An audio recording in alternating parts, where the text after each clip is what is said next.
South Africa, we were kind of in the middle, a little bit like Australia, behind the curve, as it were. But we are in a very difficult situation, very precarious circumstances in South Africa. So many of our community are vulnerable, compromised immunity, living with TB and HIV. And it's kind of everybody's waiting every day for the situation to explode as it's been anticipated. The government have been extraordinary in doing what they can to lock down, and we have for the past week been in what's called lockdown. For most of you, you know what that is, but we are not even walking outside of our properties. There are police on the streets, and not the beach, not the parks, not the, only allowed out of your homes for essential medicines and food. As far as the Jewish community is concerned, we were somewhat proactive, and almost a month ago managed to galvanize the leadership of our main community institutions together in order to, so that's obviously social welfare, the chief rabbi, religious, etc. And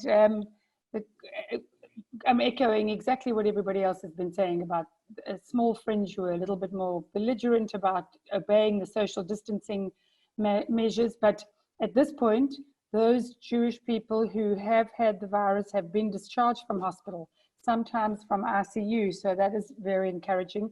The country has just under 1,400 cases at this stage with 5 deaths. So we are, as I said, sitting on a knife edge. For our community now, the real challenge is around mental health and economics. Many, many people are obviously, particularly a high percentage within our community are self-employed, and that's creating obviously a great deal of angst and anxiety, and anticipated economic hardship. Obviously, those living alone, the elderly, it's really difficult to access people when you're not allowed on the streets. So supporting them, no deliveries of food are open, no food stores other than grocery stores for essentials. So we are doing what we can online and through a telephone system to keep in touch. And I'm always encouraged and inspired by the collaboration. When we Jews are in trouble, we get together and work together as I don't think any other community would imagine.